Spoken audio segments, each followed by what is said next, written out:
my name is Sarah, and Maddie and Rebecca will also feature in this video. Today this video will teach us how to bounce a ball for children in grades 1 and 2. The first step will be to hold down the ball and bounce it below you. The ball then falls vertically downward, making contact with gravity and slowly bounces back up. This skill can take a lot of practice to build up to a confident level whilst completing the skill. Children aged 6 to 7 and at level 1 of the curriculum are taught how to bounce a ball. The importance of teaching this fundamental motor skill is to develop students' movement, coordination skills, knowledge, understanding and movement when participating in physical activity. However, this is a key component to a variety of games such as basketball. Teachers, when starting off your class, get all students to sit in a semicircle so you are able to visually demonstrate the skill. First step for students, they must use their dominant hand with fingers spread apart on the face of the ball. 2. Keep body upright. 3. Slowly release the ball in a rhythmic motion, gently tap the ball keeping a constant power. Make sure the ball remains at hip level and there is a constant eye contact at the beginning. Once you've communicated key components of the skill, explain the safety points.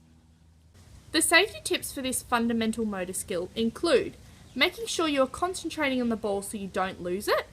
Rebecca, making sure your eyes are on the ball at all times. Yep. Not to hit the ball so hard that it doesn't come back, that comes back onto your face. Don't want to do that. Yep. No. Spreading out from others when practicing this skill so you don't get in anyone else's way. Making sure everyone has a nice space around them. Yep. If your students are having trouble, maybe use a larger or colourful ball. Thank you. As teachers, once you have demonstrated this fundamental skill to your students, you must then give them a turn to practice. If you're in a large group with 20 students, I suggest picking 5 students at a time to go collect a ball. Once they have collected the ball, get them to go stand with some space anywhere on the basketball court. Once all students have picked a position on the court, instruct the students to start bouncing the ball on the spot.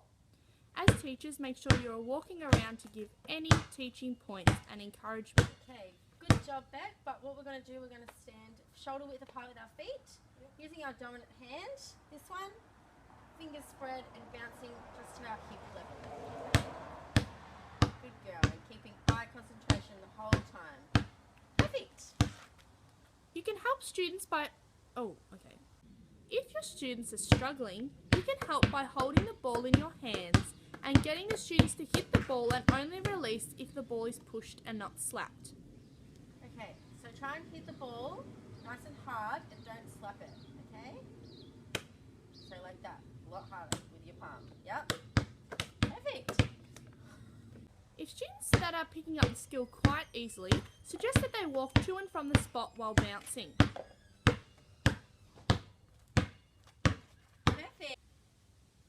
As a teacher, there are common errors that many children make when first learning this fundamental motor skill. For example, slapping at the ball instead of pushing it down.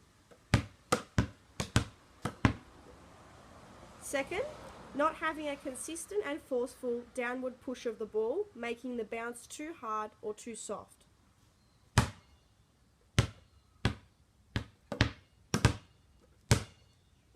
Thirdly, losing focus on the ball.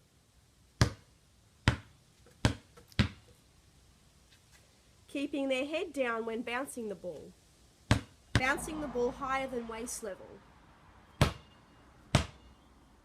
Not having fingers spread when performing the downward action.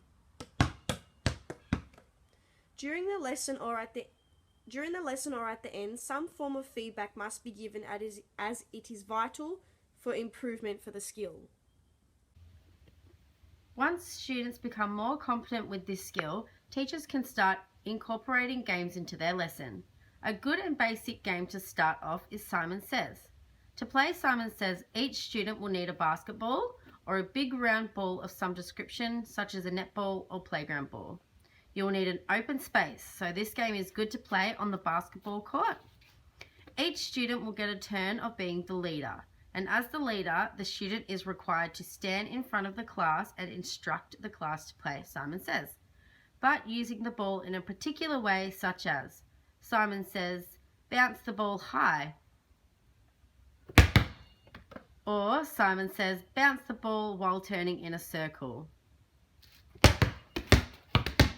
Because the students are young, don't let them go out of the activity, just rotate the leader.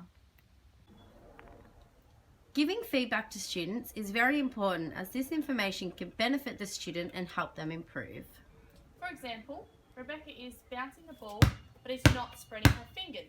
In order to correct this error, I will get Rebecca to stop bouncing the ball and practice giving me high fives. To practice that spreading her fingers so when she's bouncing the ball she does it correctly.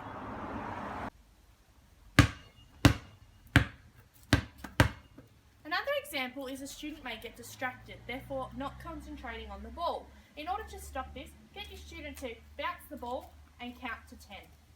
1, 2, 3, 4, 5, 6, 7, 8, 9, 10. By doing this, it also helps with counting, but also keeps her eye on the ball and doesn't get distracted. And remember, feedback should always be positive and constructive. Once students have mastered bouncing the ball on the spot, instruct them to walk up and down the coloured line to practice dribbling. If you don't have a coloured line, you can use the cones, as Sarah is showing. They could also learn to jump and bounce the ball if they feel confident enough. You could also get your students to partner up with a buddy to start to bounce the ball to each other. This will enhance teamwork skills and get them to really concentrate on the ball.